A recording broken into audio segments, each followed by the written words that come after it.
За бүгдээрэнд нь эзний өдрийн мэндийг хүргэе. Тэгээд Бурхны нэрээр хамтдаа цуглах нь боломж олцсонд Бурхандаа талархъя. Тэгээд өнөөдрийн энэ цагийг хамтдаа залбираад эхлэе. Баярлалаа Бурхан Аава, танд бүх зүйлийн төлөө танд талархъя. Бидний гмийн төлөөсөө та хайртай хүүгийнхээ амиар төлж өгсөн баярлалаа. Бидний үүнийг хизээч өөрсдийн хүчээр хийж чадахгүй. Энэ зүйлийг бидний авах зохисгүй энэ зүйлийг та хайртай өөрийнхөө хайрын улмаас биднийг хайрладаг хайрын улмаас бидэнд өгсөн баярлалаа. Хайртай хүүгээ та бас амьлуулж, үхлээс амьлуулж, биднийг хожим ийхүү амьлуулах юм а гэдгийг та биднэрт илчилж, гэрчилж өгсөн баярлалаа. Бүх зүйлийн төлөө тань талархъя. Та энэ цагийг хариун сүнсээр өөрөө удирдах өгөөч гэж Есүсийн нэрээр талархан залбирлаа. Амен. За бүгдээрээ санаж байгаа. Түрүүчийн хоёр номлол бол амьсны баярт зориулсан цуврал номлолын эхний хоёр байсан. Өнөөдөр 3 дахь номлол явж байна. Тэгээд эрх бүтэн сайнд амьсны баярыг цуглаанаараа тэмдэглэн тэгээд бас шинэ хүмүүс авчрахыг урьж байгаа тийм. Тэгэхээр өнөөдөр шинэ хүмүүс хараахан их хэрэг байхаа гэж бодож байна. Тэгээд амьсны баярт зориулсан цуврал номлол учраас энэ Есүсийн амьдлалтай холбоотой тэгтээ яг итгэж биднэрт тэгвэл бодох юмуд энэ амьсан гэдгийг эргэж бодохдоо бид нэр юу анхааруул зүгээр юм бэ гэдэг талаар бодож өнөөдөр энэ үгийг хуваалцах хүссэн юм аа. Тэгээд бид нэр сайн мэдээ гэдэг дээр нэг иймэрхүү жоон туйшрал байх гэдэг сайн би залбиралтай хэлсэн. Есүс бидний Бурхан хайртай хүү Есүс бидний гмийн төлөө илгээгээд хүний биеэр махан биеэр ирүүлээд бидний гмийн төлөөсийг түлхэхийн тулд хүүгийнхаа дээр бидний дээр буулгах ёстойсэн тэр бүх уур хилэн гмийн төлөөс шийтгэл шүүлт тэр бүгд Есүс дээр буусан гэж хэлдэг. Тэгээд тэр амьсгалтай үнийг хайртай хүн бидний өмнөөс орж авсан юмаа гэж хэлдэг. Тэгээд энэ бол үнэхээр сайн мэдээний нэг маш чухал хэсэг мөн үгүй л мөн.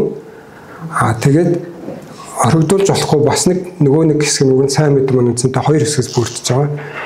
Есүс тэр хүүгийнх нь үхлээр дамжуулаад бидний гмийн төлөө түлхээс гадна хүүгээ дараа нь үхлээс амьлуулад түрүү би бас залбиралтай хэллээ те. Энэ үхлийг ялсан. Бид нэр ер нь яагаад үхээд байдаг вэ гэдэг асуулт байдаг тийм үү? Хүн ингээл үхээлэх юм. Тэгээ бид нэр Библиэс харах юм бол Коринт номд хэлсэн үхлийн хатгуур нь бол нүгэл юм а гэж хэлсэн. Та нар модоор юм хийж байхдаа гартаа өргөс оруулж үтсэн юм байна тий.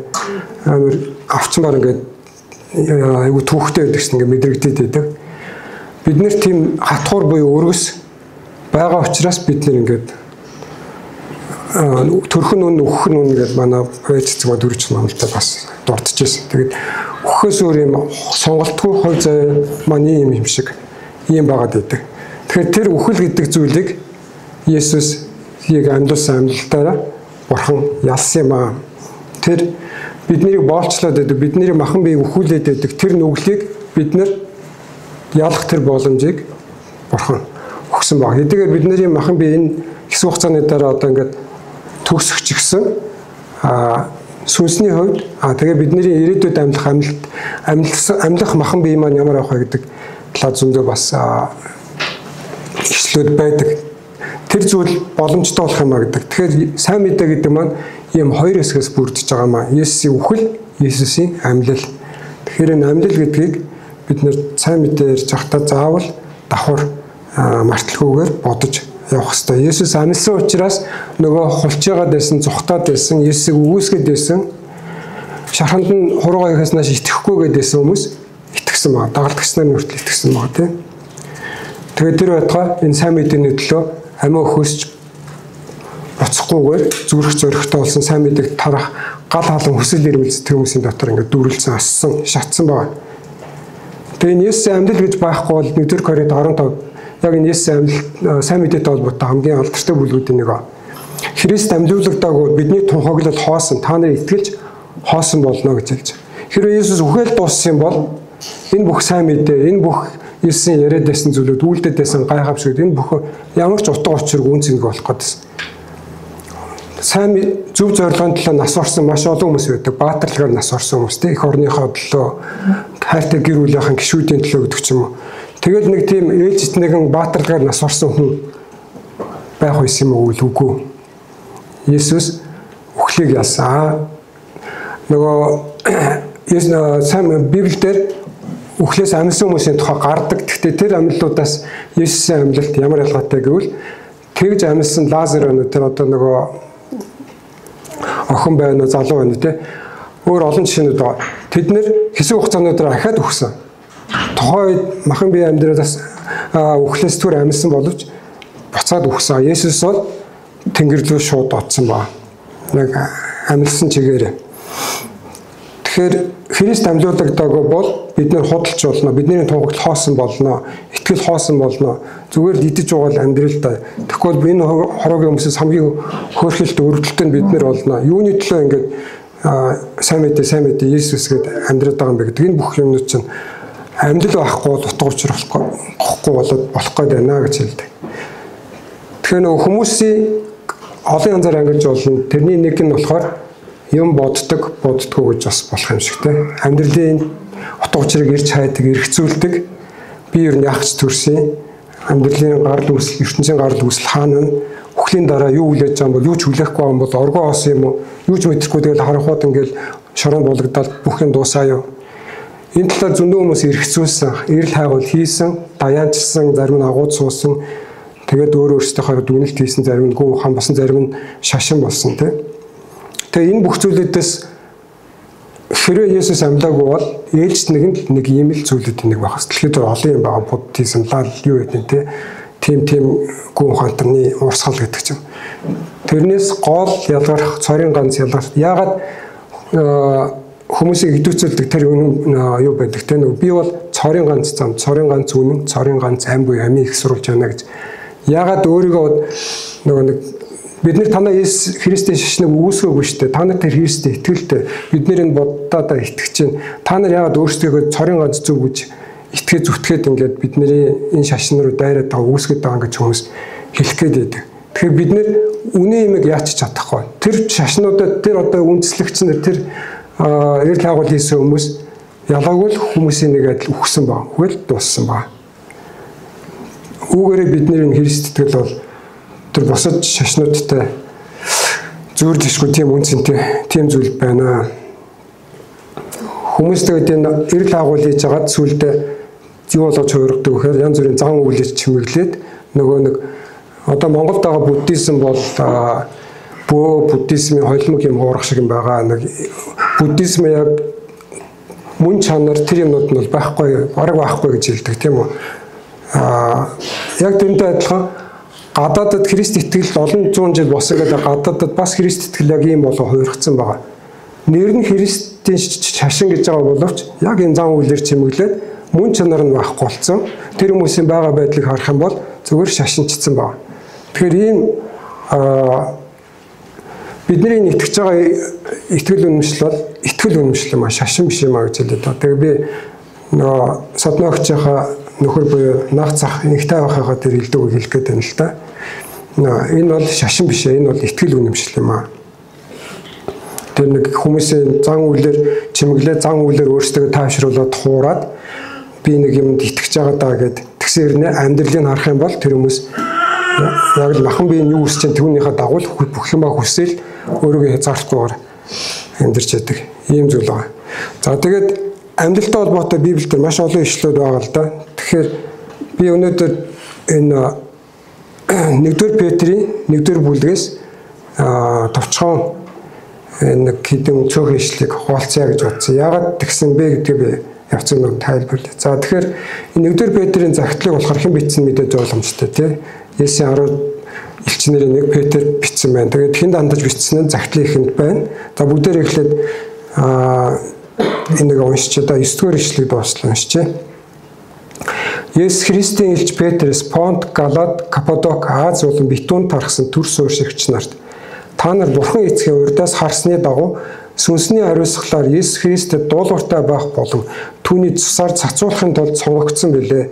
Нэгүсэл ба амар тайван та нарт улам ариун байх болох болтугай. Эзэн Есүс Христийн маань эцэг Бурхан магтагдах болтугай. Учир нь Бурхан өөрийн агуу өршөөлөөр үхсдээс амьдсан Есүс Христийн амьдлаар биднийг амьд найдварууд, мөхөшгүй, бузартаагүй, алга болохгүй, харин та нарын төлөө тэнгэрт хадгалагдсан өвөөд дахин төрүүлсэн. Эцсийн үед ичлэгдэхэд бэлэн буй авралын төлөө та нар итгэлээрээ Бурханы хүчээр хамгаалагдсан ажээ. Хэдийгээр та нар одоо төр зуурын бас шаардлагатай бол элдвийн сорилтод зорж байгаач үүндээ үлэмж баярладаг. Ингэснээр итгэлийн шалгуур галаар шалгагдах мөхөх алтнаас ч илүү үнэтэй байж Есүс Христийн илчлэлээр магтаал алдар хүндэтгэлд хүрэх юм а. Та нар түүнийг хараагүйч түүнийг хайрладаг. Эдгээр та нар түүнийг харахгүй байгаач түүнд итгэдэг. Та нар хэлхийн аргагүй алдраар дүүрэн баяр хөөрөөр ихэд баярладаг. Ингэхдээ та нар итгэлийнхаа үр дүнд сэтгэлийнхаа авралыг олж авч байна гэд. За тэгэхээр яагаад энэ бүлэг ишлэлийг ингээд ярихыг бодсон бэ гэхээр яг энэ амьсны талаар бид нэр дуулаагүй сонсоогүй олон янз бүрийн номдо сонсоогүй итгэгч нар бол ялангуяа олон жил бас итгэгч нарт бол цөөхөн байгаа. Тэгэхээр бид нэр яг өнөөдөр энэ баяр болох гэж байгаатай холбогдуулаад итгэгч бид нэр өөрсдөө ахин нэг зүйлийг эргэж харъя, шалгая гэж бодсны улмаас энэ хэдэн бүлэг ишлэг ярихаар шийдсэн юм аа. За тэгээд загтлыг бичих болсон хэнд бичсэн нь бол тэр нэг хэдэн мужуудаар ингээд тархсан төр сууршигч нартай гэж хэлсэн байна. Тэгэхээр тэр үед Христ итгэл тгээс эхэлж ирсэн гэдгийг бид мэднэ, тийм үү? Тэгээд тэр олон хотуудад одоо нэг олон зуун хүнтэй чуулган цуглаанууд бол байгаагүй л ах. Байгаа газартай цөөхөн хэдэн магадгүй гарын 10 хорон дотор ч юм уу зарим газар байсан л ах. Тэгэхээр энэ олон итгэгч нарт хандаж Петр урам зориг өгөх энэ захийг бичсэн байна. Шинэ гэрийг харах юм бол яг энэ зовлон зүдгүүр хавчлага амсаж байгаа энэ итгэгч нарыг зоригжуулах, босгох, тэднэрт урам өгөх, тэднэрт бас зарим талаар сэрэмжлүүлэг анхааруул өгөх ийм зохицлууд маш их байдаг. Тэгэхээр энэ зохицол бол яг тэдгээр зохицлуудын нэг адил. Тэр хүмүүст урам зориг өгөх гээд байна. Одоо тухайн үед та нар ингээд төсөөлөд үзэх юм бол нөгөө Паул очоод сайн мэдээ хэлэхэд тэгдэг шүү дээ. Юу чихэнд итгэхэд сонио хач юм юу яриад байна гэд. Тухайн үеийн хүмүүсийн хувьд тэд нар юу яриад байдаг гэсэн бэхээр Есүс Христ бол Месиа. Тэгээд хүн Бурханд итгэхийн тулд аврагдахын тулд гимшээд Бурханд итгэх ёстой. Бурхан авралын ажлаа хийчлээ. Есүс Христ гэдэг хүн энэ дэлхийд ирээд явлаа. Гмийн төлөөсөө төлчлөө. Тэгээд амьлсан, амьлаад дэше отсон гэж хэлдэг. Тэгэхээр үхсэн хүн амьлна гэж юу яриад байгаа юм бэ гэдэг тухайн тухайн цаг үеийн хүмүүсийн хувьд бол чихэнд нь үнэхээр тийм харь ойлголт байсан ба. Тэгэхээр энэ хачин яриад байгаа хүмүүс мэдээж байгаа газараа хад үзэгдэжсэн ба. Тэгэхээр энэ хүмүүст тэгээд тооны хувьд бол маш цөөх байсан баг байж таарна. Тэгэхээр энэ хүмүүс дандаж урам зоригийн үг хэлж байна. Тэгээд та нар бол хүмүүс ад үзэгдсэн байж болох ч гэсэн Бурханд маш хайрлагдсан, Бурханаар сонгогдсон хүмүүс шүү. Бурхан та нарыг тэр олон хүмүүс дотроос сонгосон юм шүү. Тэгээд та нар Есүс Христэд дуулууртай байхын тулд сонгогдсон. Түүний цусаар цацуулах буюу цусаар цацагдаж бид нар одоо гимээсээ уаагцсан гэх юм уу те гимгүү тооцогдох ийм зорилгоор та нар сонгогдсон юм аа. Тэгээд та нарын дотор тэр Бурханы өгдөг нэгүсэл, Бурханы өгдөг амар тайван улам үржиж ариун болох болтугай гэдэг хэлж байгаа. За тэгээ нэгүсэл гэдэг нь бол бид нар мэднэ тийм үү? Бид нар авах зохисгүй. Бурхан бидний өөрсдөө хизээч хийж чадахгүйсэн тэр зүйлийг Бурханы нэгүсэл гэж хэлж байгаа. Бид нар хизээч гмийн төлөөсийг төлж чадахгүй байх байсан. Тэгээ та нар бодоод үзтээ бид нар шүүх хуралд орлоо, бид нар ямар нэгэн ноцтой гэмт хэрэг хийсэн гэж бодъё. Цаазаар ахуулах ял сонссон байлаа гэж бодъё. Тэгэхээр шүүгч юу гэж хэлж яах вэ? За цаазаар авах ялыг чинь би чамайг харж үзээ бүх насаараа орох ял болгоод доо. Одоо шүүгээ цаацалчихгүй чи хэд насаар хүрээд өгөх хүн тэр хүртэл чи амьд байлгаж ямаа гэдэг ч юм. Шоронгийн олог гэдэг байж гээгүй те. За 20 жил болгоо, 10 жил болгоо гээгүй. Зүгээр чи гараад яв чи одоо эрхчлөөтэй гэж хэлсэн ба. Бид нэр бүгдээрээ Бурханы уур хилэг тэр одоо бид нэр бол заримдаа төсөөлж чадахгүй тэр уур хилэн тэр шийтгэлийг хүлээх зохистойсэн тэр юмнаас зүгээр ингээм молтроод одоо бид нар янз бүрийн нийгэмдэр шүүх хурал болохоор бухимддагчд ялан багтлаа хөнгөлөө гэл те ийм хэрэг хийчихэд ингэж шийтгүүлээд тахтай байдаг гэдэг чинь. Тэгэхээр Бурхан бидний дээр байхсан тэр ялаас зүгээр нэгүслээрээ бид нар авах зохисгүй тэр зүйл ингээд чөлөөлөө гаргаас яв минийх одоо ингээ гавын тайлаад явуулна төгтөг.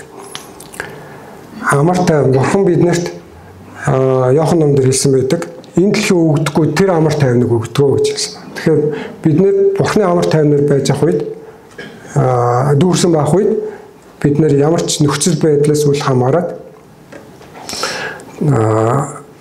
тайван байж чаддгаа гэж хэлж байна. За тэгээд Есүс тэгэхээр эндээс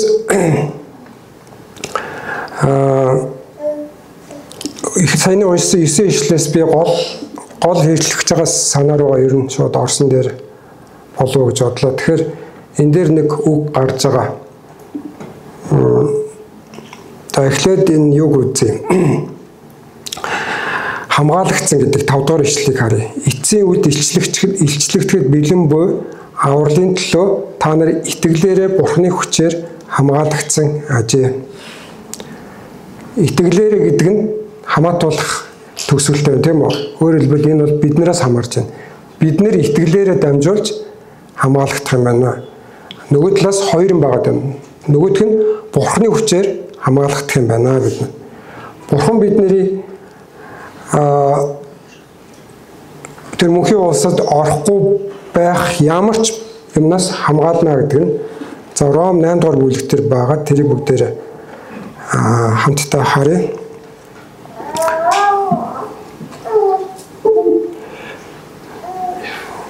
Ром 8 дугаар бүлэг 8:32 дээр байгаа.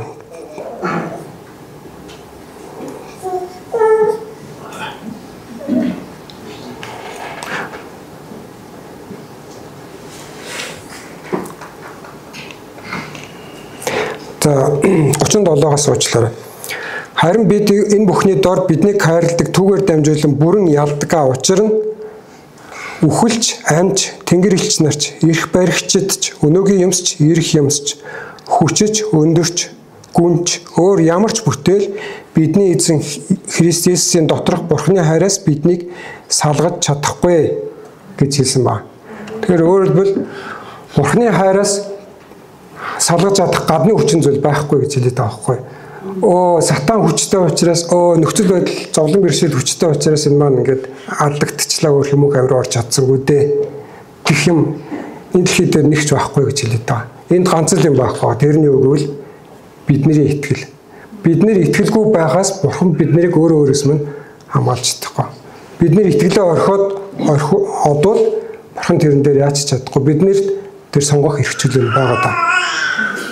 Гадны хүчин зүйлээс бүгднгээс нь 100% Бурхан бол хамгаалж байна гэдэг хэлж байна. Тэгэхээр энэ дээр хэрвээ тэр амьд найдварыг өгүүлж авахыг хүсвэл тийм биднэрт энэ чинь хадгалагдсан байна гэж шүү дээ. Тэнгэрт тэрийг хинч булаахгүй, алга болохгүй, мөхгүй, бузартаагүй буюу цэвэр хариун тэр зүйл, тэр өвийг бидний төлөө тэнгэрт хадгалагдсан тэр гайхамшигтай өв буюу өв хөрөнгө тэр шагнал тэр имийг бид нэр Есүс Христийн амьлаар хүлээж авсан. Бид нэр дахин төрсөн гэдэг чинь бид нэр үхсэн байсан гэсэн үг тийм. Биднэрт ам эрэхтэй байсан. Бид нэр тэр түрүүний хэлсэн нүглийн өргөсөөс хатгаасаас болоод үхсэн сүнсний үед үхсэн байсан хүмүүс бид нэр дахин төрөх боломжийг Есүс Христийн амьлаар дамжуулаад Бурхан биднэрт өгчээ.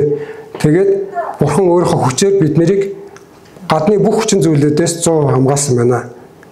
Бидний зүгээс хийх орлого нь итгэлээ бид нэр сахих хэрэгтэй байна. Итгэлээрээ бидний итгэл ба одоо улс төрчдийн сонгуулийн ураа мөрөнд ирдэг. Таны итгэл бидний зүтгэл бүтээлчлээ. Тэр шиг бидний итгэл Бурханы хүч хоёр байхад Тэнгэрийн улсад орох нь бол бааргүй баталгаатай.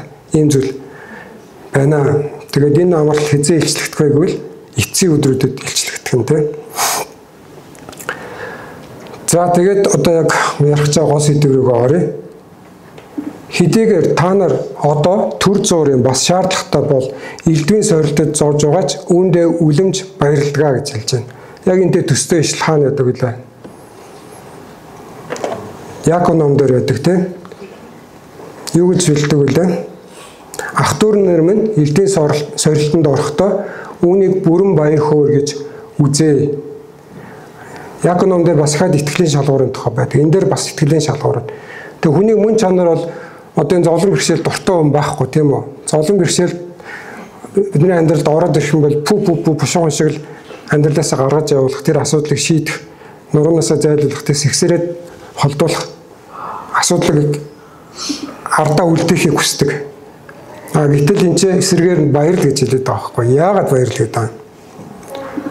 Бидний амьдрал асуудал тохиолдоод байна гэдэг нь юу гэсэн үг юм бэ? Бурхан биднэрт хайргүй гэсэн үг юм уу? Харалгүй өнгөрцөн үү? Тийшээ өөр хүмүүс рүү анхаарч байгаад надад ийм тохиолдоод байгааг мэдсэнгүй юу? Эсвэл намайг үл хайхраад байгаа юм уу те? Надад хайргүй болцсон юм болоо. Эсвэл зүгээр нь санамсаргүй тохиолдол юм болоо.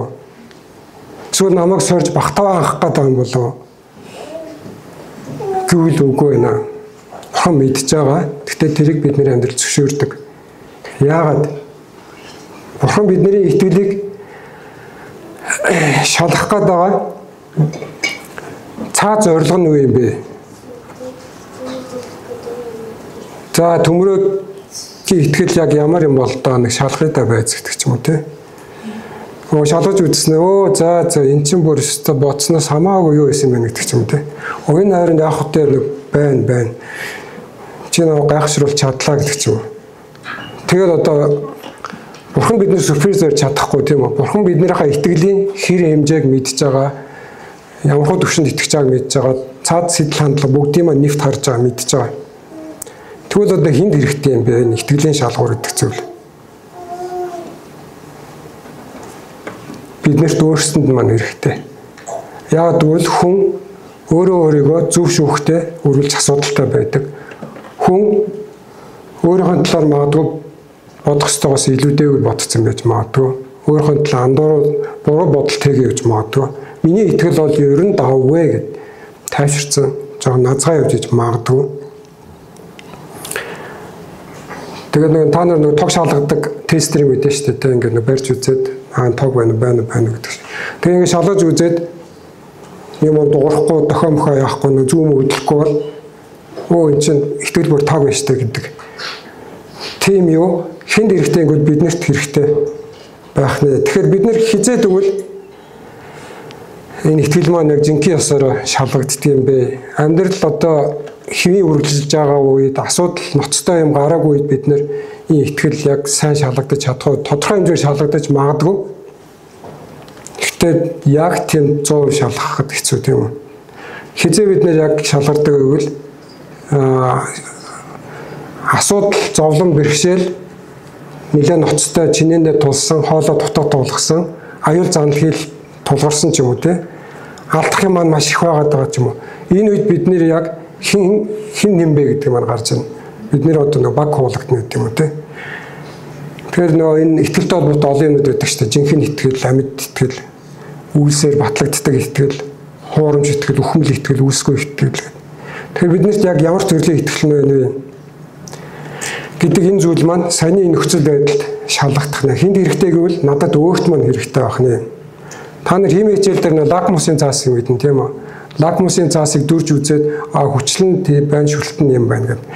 Тэгээ би одоо итгэлийн амьдралдаа сорилттой тулгараад итгэл маань шалгагдсан чинь нэлээд цайвар ягаа юм биш гүн ягаа ч юм уу цайвар зинкэр биш гүн зинкэр ч юм ингээд те. Би итгэлээ энд байгаа гэж бодсон чи би нэг бүх тэнд байсан юм биш гэдэг ч юм. Энэ өөрөө өөрсөнд маань илчлэх тэр илчлэлт. Миний яг найддаг зүйл хий юм бэ? Юу юм бэ? Би яг хинээс зурдаг. Яг асуудал тодорхойд би хэн рүү хашгирдээ? Хинээс зурдаг? Хинт гол найд руу нөөдөө? Энэ бүх зүйлийг маань нүцгэлээд, илчлээд гаргаад ирэх нэ. Ааваа гэд бурхан руу төрүүлж хашгирд юм уу? Хүн рүү найддаг юм. Нөхцөл байдал руу мөнгө санхүү юу гэдэг те?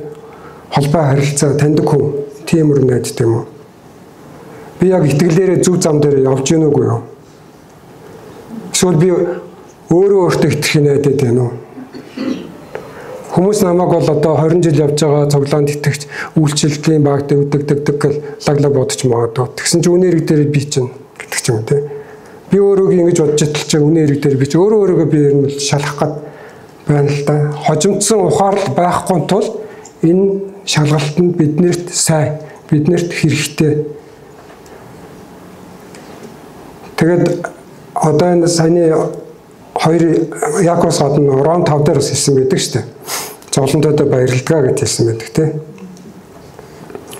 Түүгээрч барахгүй Ром 5 дугаар бүлэг дээр 5-ын 3 дээр түүгээрч барахгүй мөн золонтойдоо баярлалаа. Яагаад гэвэл учир нь зовлон төвчээр нь хатуучлан найдварыг төрүүлдэг бид мэднэ. Найдвар биднийг гонсоолгодог. Учир нь бидэнд өгөгдсөн ариун сүнсээр дамжин Бурхны хайр зүрхэнд маань цутгагдсан байдаг юм аа. За тэгэхээр бид нэр Бурхныг гайхшруулж чадахгүй юм байна. Харин өөрөөсөө итгэлийн төвшинг итгэл ерөөсөө байна уу байхгүй тий. За байгаа юм бол яг нөгөө нэг хэр бүдэг ягаан тод ягаан байгаа юм бэ гэдгээ бид нэр лакмусын цаасаар ингээд харж болох нь байна. За тэгээд даваад гарчих юм бол бид нэр яах юм? Даваад гарчих юм бол шагналт нь юу авах вэ гэвэл бид нэр Бурхны талаар зөндөө сонсч байсан тэр юмнуудаа амьдрал дээр өөр амсч үзэн гэсэгтэй Бурхан бол хайр, Бурхан хайрладаг гэдсэн нэрээ яг хайрлалт юм. Намайг яг энэ нөхцөл байдлаас ингээд даваад гарсан. Бурхан надад үнэхээр хайртай юм байна. Бурхан итгэмжтэй гэдээс үнэхээр үний юм байна. Амсан нь яг л хийд юм байна тийм. Бурхан яг амсандаа хүмүүсийг бодвол амсандаа хүрдгөө худлаа ярьдаг, яадаг тийм биш. Намайг мэхлээгүй мораагүй, нүүр буруулаагүй надаас. Хүмүүс бол тэглээ зөрнөө намайг ингэжэл гонсоолглоо. Бурхан бол өстой тэгдүүн байна гэдэг чинь. Миний хувьчилсан ийм итгэлийн гэрчлэл, хувьчилсан амьдралын юм туршлага, итгэлийн амьдралын туршлага гэж. Ажилд ороход ажлын туршлага гэж асуудаг те. Тэрэн шиг миний итгэлийн амьдралын туршлага тэр хэрээр баяжин. Тэр хэрээр би бусдад Бурхны тухай илүү итгэлтэйгээр онл ярихгүйгээр өөрийнхөө хувийн гэрчлэлийг ярих. Тэгээд энэ нөхцөл байдлыг давахад дараагийн удаа нөхцөл байдал өөр байсан ч гэсэн би яг тэр Бурхан яаж ажилладаг зарчмыг мэдчихэж байгаа бол Бурхан тэр үед тэгж ажилласан юм чи одоо энэ нөхцөл байдлаас ч гэсэн ингээд аваад гарах нь тодорхой. Би Бурхандаа найдаа, би Бурхандаа итгэе. Хэрэггүй олон төгшөр санаа зовнилуудаар өөрийгөө хүлэхгүй, айцаар хүлэхгүй тийм үү? Эсвэл хүн рүү гүйхгүй. Хин нэгэн гоё амладаг, гоё ярьдаг улс төрчид найдахгүй гэдэг ч юм уу тийм. Тэгээ Бурхан үнэхээр эдгээд юм, уучлалт юм, уучлах зүрхийг үнэхээр өгдөг юм байна гэдэг энэ зүйлийг би дотроосоо өөрөө олж мэдрэх. Тэгээд итгэл маань үнэн хэрээр улам батчих юм байна. Тэгээ бид нэр мөн чанар хандлага маань яадаг вэхээр сорил бэрхшээл рүүгээ харах гэдэг. Би нэг түрүүний номлууд дээр ярьжсэн нэг тогсны өдний тухай ярьжсэн. Тэгээд өд байхгүй учраас та хэд мод гэртээ очих юм бол заавал өд байх хэрэггүй. Нэг нарийнхан саваа юм уу шүүрний ишж байсан болох бах тийм. Хуран дээр ингээд тогтоож үзээрэй. Хоёр янзаар тийм үү. Нэг нь энэ дээш нь хараад нөгөөх нь энэ хурууныхаа үзүр дээр багаад доошоо хараад. Тэгээд ямар үед тэнцэр алдаад байна. Доорх нь унгаагаад байна гэдгийг хараад ямар үед би тэр шүүрээ ишиг савхайг өдийг унгаахгүй ингээд бариад тэнцэр нь улаад байна гэдэг. Тэр юу хэлэх гэдэг нэхэр бид нэр сорил бэрхшээлийн үед тэр ерөөгөө асуудал руугаа живээл асуудалтай шаналал өөрийгөө өрөвдөөл ингээл яваад байхгүй. Есүс Христийг л харах хэрэгтэй гэдэг хэлээд байна тийм. Паул хэлсэн байдаг ч би сайн мэдээг л тунхалдаг гэдэг. Би нэг уран гоё ярьдаггүй хүмүүст юу хэлдэг вэ зүгээр сайн мэдээг л тунхалдаг. Тэр нэг одоо яг энтэй адилхан Петр бол тэр нэг хайхтар за минийхөө асуудалтай бол одоо ингэн тэгнэ гэх нэг нарийн техник юмуд ярихгүй шүү дээ. Би одоо нэг сүүлд нэг номнууд орчилсан. Тэрэн дээр түрүүч нэг номлол дээр бас би уулзчихсан. Тэр Eisenhower гэдэг нэг Америк ерөнхийлөгч матрис байдаг гэдэг бааш чухал биш, яаралтай биш гэдэг. Чухал яаралтай юу лээ. Тэгээ нэг дөрвөн нүдэнд хуваагаад асуудлуудаа тэнцгсэн хаа бичдэг. Петр одоо тэгж хэлсэн үү. За Eisenhower-ийн матрисыг ашиглаарай. Эсвэл Паретогийн онол гэж байгаа тийм. Чи асуудлынхаа чухал гол 20% дээр төвлөрөөд тэрийг шийдчих юм бол тэрний хард гарчих юм бол өрөх гэж байгаа үр дүнгийнх нь 80% нь аль хэдийн олоод байна гэдэг ч юм уу тийм. Чи эсвэл нэг смарт бай гэдэг ч юм уу тийм. Одоо зорилгоо тодорхой байлга тийм. Тэр чинь хэмжигдэхүүц байх, хэрэгжихүүц байх хэвээр. Тэгээ нөгөө юу вэ? Нөгөө нэг хэрэгжүүлэх хугацаагаа тодорхойлдог ч юм. Тэгэхээр тийм амар лаг техник мэгник юу ч яриаг байна. Петр зүгээр л асуудалтай байгаа гэдэг энэ хүмүүс мэдж байгаа. Тэгээд нөгөө бөөснөө өнгөө гэдэг шиг нөгөө л Есүс нөгөө сайн мэдээг л хэлээд байгаа байхгүй. Паул ч гэсэн адилхан. Асуудал байвал Есүс рүү хараарай, сайн мэдээ рүү хараарай. Тэгээд тийм гоё техник хэрэгжилж байгаа энэ асуудлыг шийднэ гэсэн юм байхгүй. Тэгээд бидний одоо яг Христ итгэл маань үндэс суурь биднийг тэр Бурхны сая хэлээд байгаа нэгүсэл гэдэг рүү холбож байгаа гол юм маань юу гэж хэлсэн гэвэл итгэл гэж хэлсэн шүү дээ. Тэгэхээр тэр Христ итгэлийн маань одоо яг тулгын чулуу байшингаар ярих юм бол суурь тий хундаан төшиг тулгуур энэ юм маань юу гэвэл Есүс Христ сайн мэдээ. Энэ хоёр зүйл рүүгээ бид нар харах хэрэгтэй байна. Ямар ч асуудал байхад тэнийг энэ шиг л яг л энэ юм яг л та би тэгвэл Есүсээр хараа. Есүс миний оронд байсан бол яах байсан бол Есүс миний оронд одоо миний гаргаж байгаа хариу үйлдэлүүдийг гаргах байсан уу? Наад чи ингэж бухимдах байсан уу? Үзэн ядах байсан уу? Ийм амар муухай өгтөг комент ч байсан уу? Тэ? Одоо юу гэдэг чинь ингээд хүн сонсоо гэж гэсэн хамдаа хараагаад өнгөрөх байсан уу гэдэг чинь. Ингээд энэ зүйлүүдийг бид нэр ерөөсөө бидний гол хараа маань дандаа л Есүс Христ багсан. Хэрвээ тэр хараа тийм биш байх юм бол эндээс хүн 1000 гоё презентацийн тавиад 1000 гоё уран яруу яриад тэр хүмүүний чихний хажуугаар л яваад байна. Ямар ч мундаг гоё номлодог хүн гадаадын номлогч орж ирлээч тийм үү. Гоё презентацийн бэлтгэлж үзэгчилж ярьлаач. Эсвэл одоо нэг орчин үеийн хөгжид гоё техникийн өгсөн. Ялгаагүй. Тэгэхээр яг энэ үндэс суурь бид нарыг асуудлаа даван туулах тэгээд үүнийхээ улмаас бид нар итгэлээ шалгаад батчих. Бид нар замаа засч болно шүү дээ. За окей би тэгвэл энэ лакмусын цаасаар нэлээд муу гарчлаа. За тэгвэл одоо би нэг төсөлдөө нэг ийм үг гэдэг те нэг хяналт түнлэгээ гэж байдаг. Хянж үзлээ, үнэлж үзлээ, алдаануудаа илрүүллээ. За тэгвэл энэ алдаануудыг засахын тулд би яах ёстой юм бэ гэдэг нөгөө түүнийгээ дагах одоо тийм үйл ажиллагааны юмуд гаргадаг те. Тэгвэл би одоо итгэлээ баталгаажуулахын тулд яах ёстой юм бэ? Бурхандаа ойр харилцаатай байхын тулд яах ёстой юм бэ гэдэг нөгөө юмнууд руу гол гарна. Би тэгвэл яаж амьдралдаа өвдөр бүр Бурханы тухай эргцүүлэх вэ, бяслах вэ? Бурханаар амьсгалж амьдрах вэ гэдэг. Энэ юм руу маань буцаал ингээд орох нэ.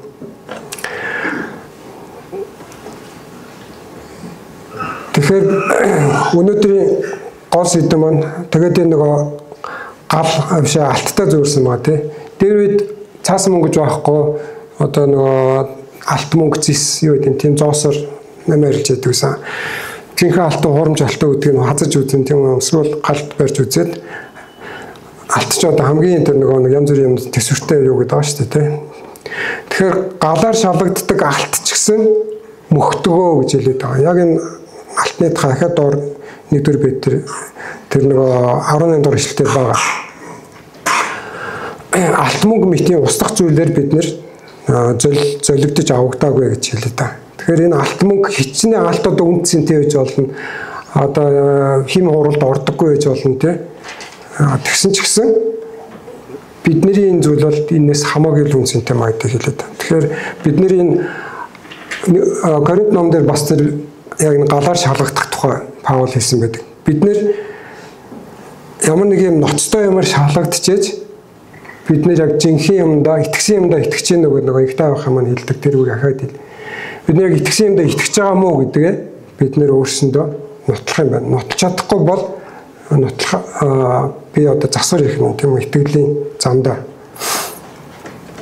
Тэгэх юм бол бид нэр тэр дээр хадгалагдчихад байгаа тэр бид нэр хин нэгэн болоогоод авахгүй те алга болохгүй мөхгүй тэр өвийг хөвлж авах нэ. За тэгэхээр юу гэж уриалгах байна вэ гэхээр хоёр юм хэллээ дээ. Есүс Христ ба сайн мэдээ. Энэ бол бидний хамгийн гол амьдралын маань суурь тулгуур зүйл байна. Сайн мэдээ маань хоёр хэсгээс бүрддэг. Есүсийн үхлээс гадна Есүсийн амьдлыг бүү мартаарай. Тэгээ би хэрэг энэ зүйлүүд ингээ алга болчих юм бол бид нөгөө л бах байдаг чөтгөрийн дойр гэдэг шиг нэг юм тойрог замд орчин. Хэдэн жилийн нөгөө нэг хинтийн дадлал руу нэг хүнд орчуулах хийгээд туслахаар явсан. Тэгээд дадлал бол маш их юм бороо ордог. Юу замтай юм бэл л дээ. Шаварших багтай замтай юм бэл. Тэгээд нэг хүн харахад гайгүй юм шиг мөртлөө тэр хавлаас бид нэр ерөөсө гарч чадахгүйсэн байхгүй. Бүр ингээд тис хөндлөн перпендикуляр дайраад ч тэр замын ховл руу буцаж унчаад исэн. Хулгаал унаад. Юу гэж хэлээд байна гэхээр хэрэг саяны Есүс Христ бол сайн мэдээ байхгүй бол бид нэр 1000 арцгаар дугуйтай байгаад 1000 мостой жип байгаад тийм үү тэр шавхарга буцаал яг тэр нэг бялхаас юм руугаа орчоод явж чадахгүй ингээд тэр нэг замынхаа ховл руу мөрлөө унчаад байгаа байхгүй. Бид нэр яг асуудал дундаа, завгуудл дундаа ингээд нэг проблемд живсэн амьдрал дундаа буцаал амьдрал нэг мэдсэн чинь энэ махан бие амьдрал дуусах дараанд орсон байх магадaltaй. Тэгэхээр тэгээд бас нэг сануулахыг хүсэж байгаа юм. Тэр нэг гэртээ очиод та бүхэн яг тэр юг ямар нэг нарийн босоо юмар тэр туршилтыг хийж үзээрэй.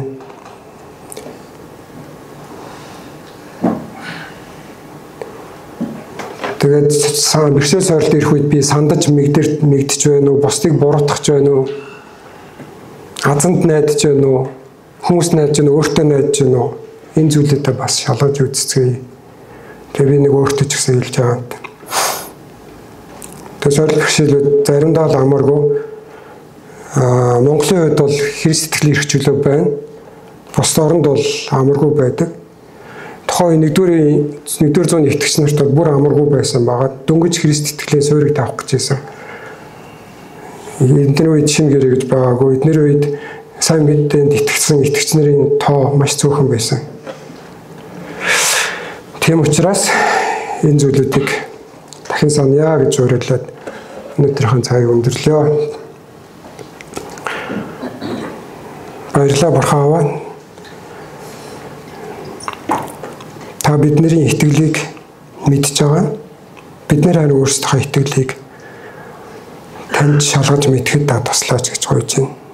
Магадгүй үүний төлөө бас бидний амьдралд тодорхой амаргүй сорил бэрхшээл хэрэгтэй бол тэр бүхний дундуур туулан гарах үедээ бид нэр үүнийг шалгаж мэдхэд та туслаарай.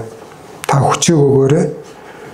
Тэгээд эцэст нь хүрэх үр дүн хамгийн сайн үр дүн байгаасаа гэж хүсэж байна. Энэ цугларсан байгаа, Христийн бие нэрээр цугларсан байгаа, Монгол дэлхийд цугларсан байгаа бүх хүмүүс үнэхээр 100% танд итгэж, хожим мөнх, Ингэрийн ажлалт хоорондоо баяр хөөртэй уулзалтгай гэж. Ерөөж наа Есүсийн нэрээр талархъя. Амен.